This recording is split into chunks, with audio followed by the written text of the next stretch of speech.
continuamos con esta segunda conferencia de la segunda sesión de la segunda Semana Iberoamericana de Comunicación, Estrategia y Marketing Político. Justo es un honor para mí presentar al siguiente conferencista. Vaya, es el 222, Orlando, te tocó. Pareciera trabalenguas. Él es Orlando Goncalves, es maestro, el maestro Orlando Goncalves impartirá el día de hoy el tema comunicación política en tiempos compulsivos. Él es consultor político y estratega con más de 34 años de experiencia en campañas electorales, marketing de gobierno y manejo de crisis.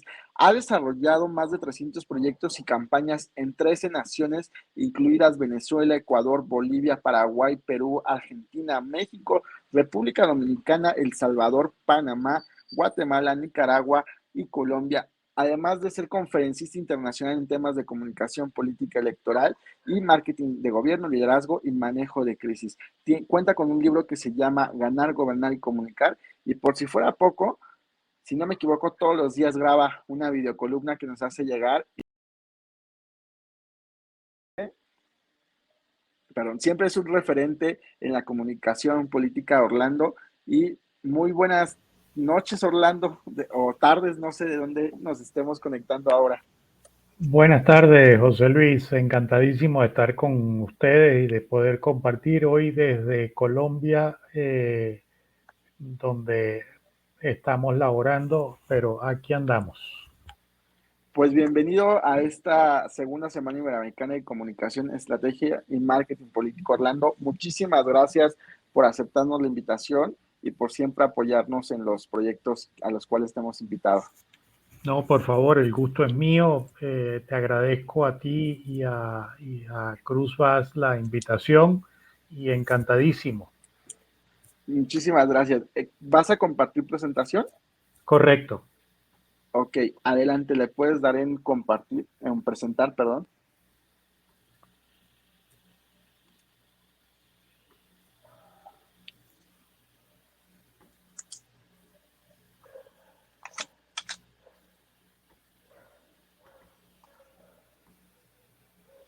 Listo, Orlando, la tenemos acá. ¿Se ve? Perfecto. Sí, la estamos viendo. Es todo Ok. tuyo este espacio, así que bienvenido. Bueno, muchas gracias nuevamente, José Luis. Te agradezco mucho la invitación y trataremos de apegarnos a los horarios y trataremos de hacerlo lo más rápido posible. El tema es muy complejo. Estos tiempos convulsos son realmente complicados, pero dejemos algunas notas y algunas reflexiones. Y mi objetivo hoy es dejar algunas reflexiones para que pensemos y repensemos todo lo que estamos haciendo. El 69% de los latinoamericanos está insatisfechos con la democracia. El 54% no le importaría un gobierno no democrático, siempre y cuando éste resuelva los problemas. Y el 77% de los latinoamericanos dicen que los partidos políticos no están funcionando bien. Si a esto le agregamos que estamos en un cambio de era, no en una era de cambio, en un cambio de era, donde tenemos cambios a muy alta velocidad, escenarios volátiles, cambiantes y absolutamente inesperados, y además tenemos democracias de las minorías, es decir, democracias donde cada vez son electos los gobernantes con menos votación, donde hay un discurso hiperpolarizante, estigmatizante, de exclusión y división en el ambiente político. Recuérdense, esto nos ha venido, todo este cúmulo de cosas nos ha venido a desembocar en las protestas que hemos tenido en varios países de Latinoamérica en los últimos 4 o 5 años. Y sumado a esto, como si fuera poco, vino la pandemia. Y si bien la pandemia teóricamente ya pasó, lo que no han pasado han sido sus efectos. Y hay un estudio de la UNICEF que quiero hacerles referencia, donde señala que la pandemia ha puesto en riesgo la salud mental de los niños, niñas y adolescentes, y también de los adultos en casi toda la región. La ansiedad y la depresión representan la mitad de los trastornos mentales de los adolescentes de la región. 10 adolescentes mueren cada día por suicidio en la región. Esto es una cifra aterradora y se ha vuelto la tercera causa de muerte entre los jóvenes de 15 a 19 años. En Estados Unidos el año pasado hicieron un estudio grande sobre los rasgos de la personalidad basado en 5 factores y cómo esto a la post-pandemia, cómo reaccionaron estos factores post-pandemia. El primero es el neuroticismo, es decir, la inestabilidad emocional. Entonces, hoy día, después de la pandemia, la gente va de la euforia total a la depresión o de la tristeza a la alegría de manera muy rápida, muy volátil y muy cambiante. La gente dejó de ser extrovertida, se ha vuelto introvertida y por lo tanto con menos apertura a tratar de entender o comprender las posiciones de otro. La gente ha dejado de ser amable. Lo podemos ver, el caso más patético me parece WhatsApp. ¿Cuántos de ustedes comienzan cuando se dirigen a alguien diciendo buenos días, ¿cómo estás? No, van directo al grano. Oye, ¿qué pasó con el informe? Oye, ¿qué pasó con la encuesta? Hey, ¿vas a venir o no vas a venir? Tenemos reunión a las 7. No nos ocupamos de cómo está el otro. Y lo más importante quizás de este estudio es que cuando hablamos del tema de ser escrupuloso, la gente antes se esforzaba y decía, bueno, la situación está mal, pero si yo me esfuerzo, al final del túnel está la luz y si yo me esfuerzo más, yo puedo alcanzar un mejor bienestar. Bueno, la gente hoy siente que no está siendo capaz de hacer las cosas para las cuales la contrataron, no está siendo capaz de hacerlas bien. Pero más grave aún es que no ven la luz al final del túnel y en el caso de los jóvenes más dramático, pues ni siquiera ven el túnel, no logran visualizarse más allá del día de mañana o de la semana que están viviendo. Y esto hace que la gente hoy día trabaje más horas, gane menos y reitero, no sienten que tengan un futuro, no visualizan un futuro.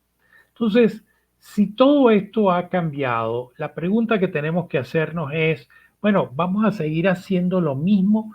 Cambió la sociedad, cambió la manera como nos comunicamos, cambió la manera como nos interrelacionamos, cómo se hacen negocios, cómo son las relaciones interpersonales.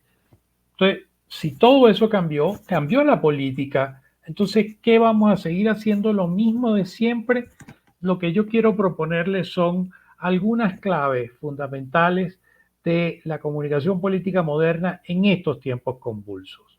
Y la primera de ellas es que los partidos o movimientos políticos deben volver a ser los articuladores entre el ciudadano y el Estado. Esa es una de las grandes funciones de los partidos o movimientos políticos. ¿Qué es lo que tenemos hoy? Bueno, partidos o movimientos que medio se organizan ahí cercano a la elección para salir a pedir el voto. Pero después de la elección, ¿qué pasa con esos partidos? Bueno, los que ganaron se van al gobierno, entonces están muy ocupados en el gobierno y descuidan el partido. Y los que perdieron se van a su casa y vuelven a aparecer 3 años después, 4 años después, 5 años después, cercano a la elección. Cuando la lógica indica que los partidos tienen que estar constantemente al lado del ciudadano y ser ellos los representantes de los ciudadanos ante el Estado. Lo segundo clave es que los partidos o movimientos evidentemente son partidos o movimientos con vocación de poder. La pregunta que tenemos que hacernos es, ¿poder para qué? ¿Poder para obtener el poder en sí mismo, para satisfacerse o poder por apoyar las causas y poder con convicción en las causas ciudadanas? Me parece que aquí los partidos y movimientos muchas veces han perdido el norte y tenemos que regresar a ese norte, apoyar las causas ciudadanas y estar al lado del ciudadano. Eso implica que para acceder al poder hay que construir una plataforma lo suficientemente amplia que represente y agrupe a los micropoderes, sean estos reales o sean estos simbólicos. ¿Y qué me refiero a los micropoderes? Bueno, hay poderes, los medios de comunicación son un poder, el poder económico es un poder, pero ¿qué sucede con la señora que tiene 20 años vendiendo café en la esquina o vendiendo los tamales en la esquina? Eso es un poder real. ¿Cuánto vale que esa señora, que todo el mundo alrededor, en las cuadras alrededor de donde esa señora todos los días durante los últimos 20 años se instala a vender su café o su tamal, cuánto vale que esa señora hable bien de nuestro candidato o nuestra candidata? ¿Cuánto vale que en su pequeño puesto esté un folletito de nuestro candidato o nuestra candidata? Eso es un poder real y eso es un poder que tiene influencia. Y cuando diseñamos una estrategia tenemos que contar y hacer integrante de la campaña a personajes como este. O los poderes simbólicos, por ejemplo, las asociaciones de ambientalistas o asociaciones de cuidado a los animales y a las mascotas. Bueno, a lo mejor es un pequeño grupo, pero ¿cuánto vale que la persona que esté al frente de esa organización a través de los medios diga que respalda a nuestro candidato o nuestra candidata? Entonces, no es cuántos afiliados tenga en esa asociación, es el impacto que puede tener sobre la población en general que una persona de esa característica nos apoye. Entonces, así, esto es por ponerle solo un par de ejemplos, pero es por aquí que tenemos que ir a buscar. Luego, el otro elemento es que el poder es absolutamente efímero, cada día es más fácil de ganar y más fácil de perder. Entonces usted no puede perder un solo minuto, ni en campaña ni en gobierno. Y el poder no es para toda la vida, el poder es para el mandato que le dieron. Luego, una campaña no hay manera de afrontarla sin estrategia. Si usted no tiene estrategia, usted lo que tiene por delante es tragedia. Esto es una expresión que le oí a una publicista colombiana llamada Socorro Jaramillo. Me parece fundamental porque sorprende todavía el día de hoy la cantidad de campañas que comienzan a hacer campaña, dicen ellos, sin ningún tipo de estrategia. Cuando no se tiene estrategia, seguramente se tendrá es una tragedia. Luego, la sexta clave es que todo lo que se haga en una campaña es para pensar estratégicamente, tiene que ser pensado estratégicamente. La acción que vamos a desarrollar, ¿para qué la vamos a desarrollar? ¿Está alineada en la búsqueda de la obtención de los objetivos estratégicos que nos planteamos? Igual es en gobierno. Todo lo que se haga en gobierno tiene que estar pensado estratégicamente. Y tanto en campaña como en gobierno, el epicentro de todo son los ciudadanos. Y sorprende cómo muchas veces, sobre todo en las campañas, se pierde ese norte. Las campañas no se trata de los candidatos, se trata de los ciudadanos, de lo que ellos piensan, sienten, anhelan, temen, de lo que les angustia, de lo que les quita el sueño, no sobre los candidatos o las candidatas. Luego, la otra clave es que en política la forma puede pesar tanto o más que el fondo. Y esto viene porque del estudio hecho en los años 70 de programación neurolingüística, que nos dice que el 55% de nuestra comunicación es no verbal, es nuestra expresión facial, nuestra expresión corporal, 38% es la calidad vocal y apenas el 7% son las palabras. Por lo tanto, lo importante no es lo que tengas que decir, es cómo lo vas a decir. Allí está una clave importante que muchas veces los liderazgos políticos no toman en consideración. Luego, la política, el foco de la política es mover las emociones para acercar a los electores a la posición política que usted representa o al proyecto político que usted representa. Esto no es de racionalidad. La gente vota generalmente en una gran mayoría por decisiones emocionales, igual que muchas cosas en la vida. Por ejemplo, uno de los actos más irresponsables que tenemos los seres humanos es el matrimonio. Nosotros no pensamos a la hora de casar, simplemente nos enamoramos y nos casamos, tan simple como eso, no hay racionalidad allí. Entonces, en política es exactamente igual, la gente vota por las emociones y todo lo que se haga en una campaña tiene que tener una conexión emocional para ayudar a que el elector se acerque al el proyecto político que usted representa o la propuesta política que usted representa. Luego, la novena clave es escuchar. No hay ningún animal sobre la faz de la tierra, incluido el ser humano, que tenga dos bocas y una sola oreja. Todos tenemos dos oídos. Entonces ahí hay un mensaje claro. Hay que escuchar mucho más de lo que tenemos que hablar y por supuesto tenemos que investigar, estudiar y debatir las ideas que queremos desarrollar para hacer una estrategia de campaña, para hacer una estrategia de gobierno. Usted tiene que investigar y para investigar pasa por escuchar qué está diciendo la gente, qué siente la gente, en qué vibra la gente, qué le mueve al electorado o al ciudadano. Y eso implica investigar y estudiar y debatir con distintos profesionales hasta encontrar cuáles son los conectores mediante los cuales usted puede mover las emociones del electorado y acercarlos a su posición. Y la clave más importante me parece que es esta, que es la cascada de la toma de decisión de un elector. La primera, el, el manual de campañas electorales en su tomo 1, capítulo 1 de hace apenas 25, 30 años decía, para ganar usted tiene que hacer tres cosas. Dé a conocer su nombre, dé a conocer su oferta electoral, pida el voto. Eso ha cambiado muchísimo, eso hoy en día no es así. ¿Y qué es lo que sugerimos nosotros? Es este esquema.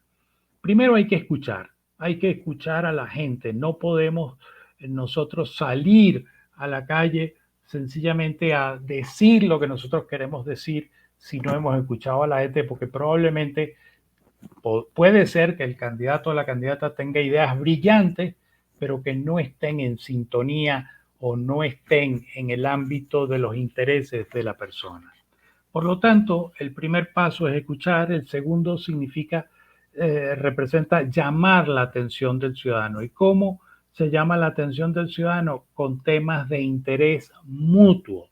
Y subrayo entre comillas y resalto la palabra mutuo. El elector tiene que sentir que eso que el candidato o la candidata está diciendo es un tema que le preocupa tanto a él como candidato como a los electores. El elector tiene que sentir que es genuino lo que usted está diciendo. Y cuando eso sucede, entonces se despierta el interés de ese elector y procede ese elector a identificar el nombre de ese candidato o de esa candidata.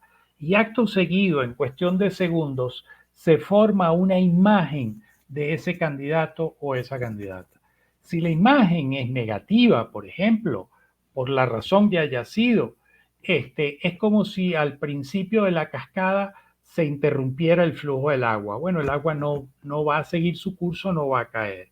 Si la imagen es positiva, el flujo sigue circulando y entonces se pasa a otro siguiente nivel que es la profundidad de la imagen. ¿Qué es la profundidad de la imagen? Es que el elector, aparte de poder identificar al candidato o a la candidata dentro de un grupo de fotografías, pueda saber algo más de él. Es decir, es casado, es divorciado, tiene hijos, estudió, qué cargos políticos ha tenido, ha trabajado en la empresa privada, qué ha hecho con su vida. Y esto es muy simple.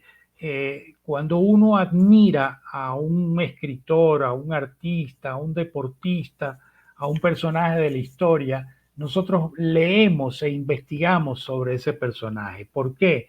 Porque de alguna manera nos hace sentir más cerca de ese personaje. Bueno, exactamente lo mismo hace el ciudadano.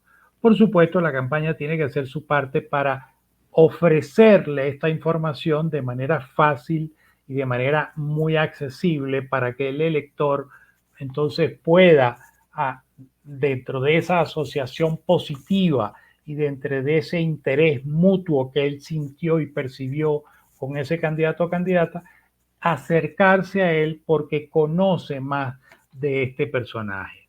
Y es ahí cuando se comienza a pensar en la intención del voto.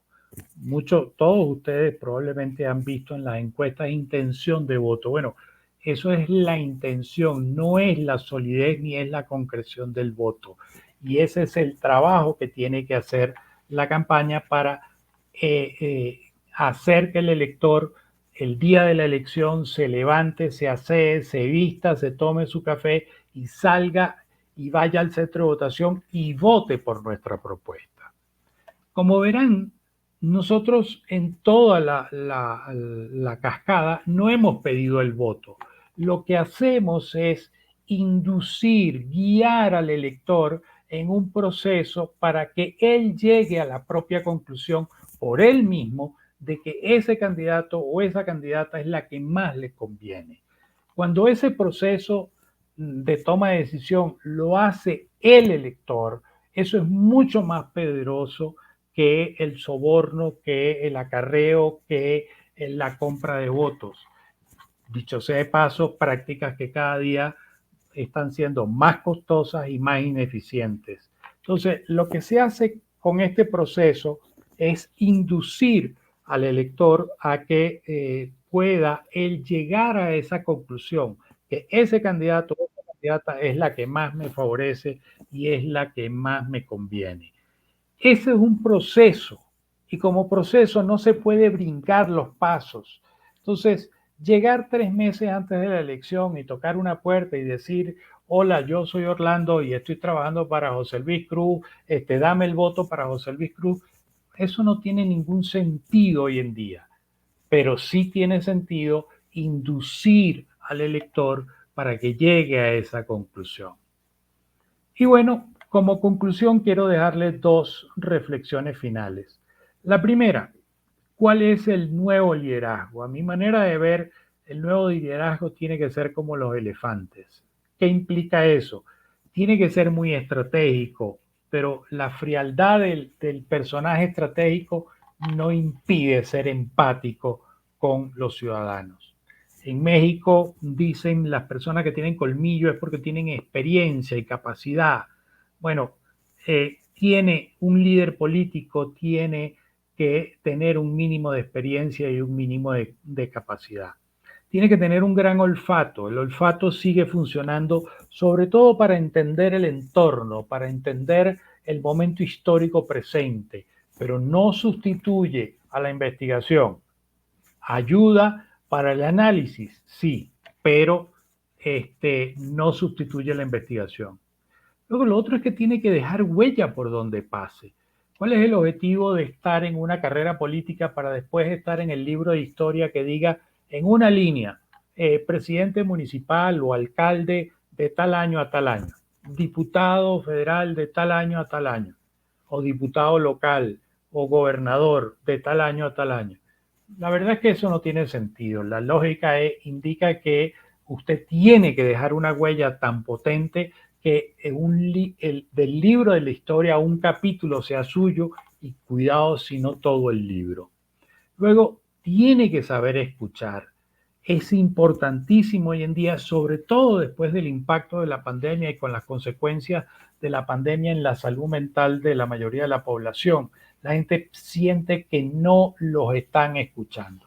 Por supuesto, hay que tener una piel dura para aguantar todos los golpes que le van a dar y le van a golpear a través de la política y de la campaña. Pero esto no es personal, así que no se lo tomen personal, pero hay que tener un cuero duro. Por supuesto, la gente quiere honestidad, están pidiendo honestidad y no menos importante, hay que tener una alta densidad de su masa testicular y u ovárica. ¿Qué significa eso? La política es una actividad que lo lleva a tomar decisiones a veces que no son las más populares, decisiones que a veces son valientes, tienen que ser valientes porque van a contravía de lo que quiere la población, pero es lo correcto para la sociedad. Bueno, si usted no está dispuesto a tomar esas acciones esas decisiones difíciles en campaña, difícilmente las va a tomar en gobierno. Entonces hay que dar claridad en eso. Y lo último, quisiera recomendarles este libro del cual José Luis al principio hizo mención. El libro se llama Ganar, Gobernar y Comunicar.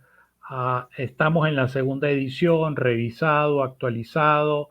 Es un libro escrito con un lenguaje muy sencillo, muy simple, donde a través de anécdotas y experiencias que hemos tenido a lo largo de estos 34 años, vamos explicando cómo se aplican los conceptos de los que le acabo de mencionar y otros más. Y es un libro que es absolutamente gratuito. El que quiera el libro, es un libro de 200 páginas, se lee muy rápido. El que quiera el libro me escribe a mi WhatsApp y yo encantadísimo de la vida se los hago llegar con el mayor de los gustos. Bueno, José Luis, espero, ah, según mi cuenta estoy en 23 minutos, no me pasé. Así es. Tenemos unas preguntas, de hecho tenemos tiempo para preguntas. Perfecto. Nos dicen por acá, bueno, te mandan saludos Orlando desde Medellín, Lina Carrizosa. Lina, un gusto saludarte. Cuando vaya a Medellín te busco. Bernardo está desde Wambo, creo que es Uganda también. Y por acá hay una pregunta de Roxana Rodríguez. ¿Cómo se puede inducir al elector a votar por un candidato que ocupó un alto cargo en un gobierno corrupto? Ya empezamos mal. Y defendió al gobernante, que actualmente está apoyando un proyecto ambientalmente dañino. La verdad es que no me lo podías poner un poco más difícil porque está como muy simple. Mira, siempre se puede. Lo primero es que hay que investigar y hay que estudiar. Hay que estudiar qué está pensando la población, hay que pensar si esa percepción de que el gobierno fue corrupto, qué tan profunda es esa percepción. Eh, el hecho de que haya defendido a ese gobierno significa que es una persona leal. Quiero pensar que es leal, eso es un atributo positivo que valdría la pena destacar. Ah, si el proyecto es ambientalmente dañino, habría que ver qué tan dañino es y habría que ver si a pesar de que sea dañino, puede tener algún otro tipo de beneficio, genera empleo, genera riqueza para la ciudad, para el municipio.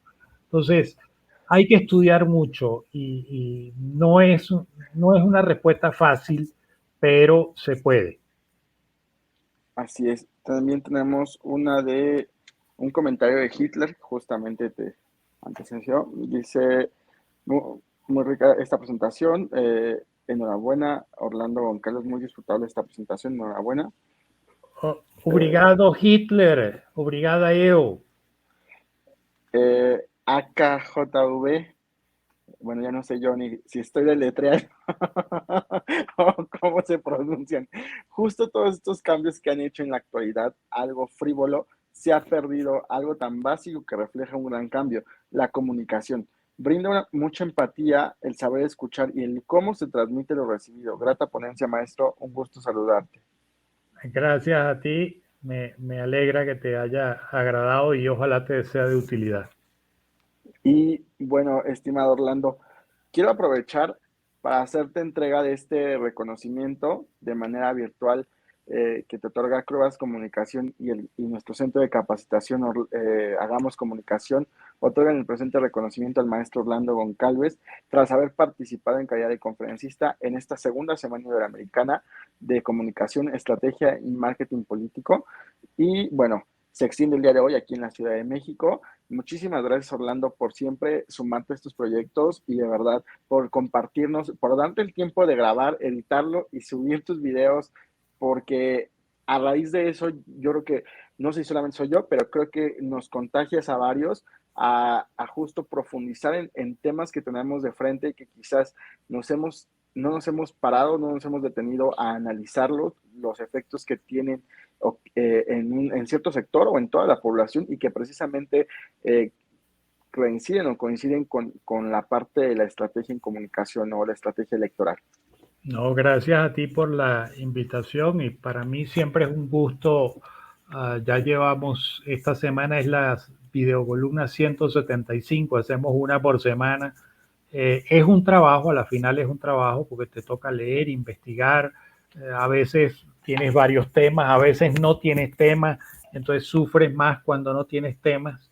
Pero bueno, a la final es divertido y a la final el intercambio que tengo con la gente es bien interesante. La gente te escribe por privado, te escribe en las redes y siempre hay un debate interesante.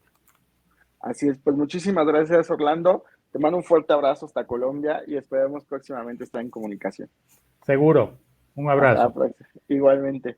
Él ha sido Orlando Goncalves, que ahora está en Colombia y hace la conexión. Vamos a un corte y regresamos ya con el siguiente conferencista. Así que no le cambie, se está poniendo interesante todos los temas que estamos abordando. Les decía, hoy hay cierta magia que podemos decir en esta sesión, porque hoy justamente Brasil se vuelve referente.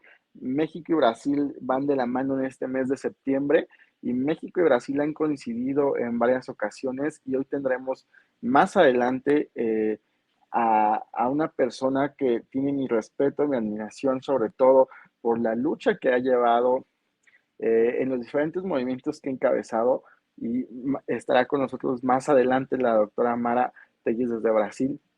De verdad, una mujer que yo veo y no para y se mueve de un lado a otro y además preside a Brapel y hacen y organizan y wow, de verdad una mujer que inspira.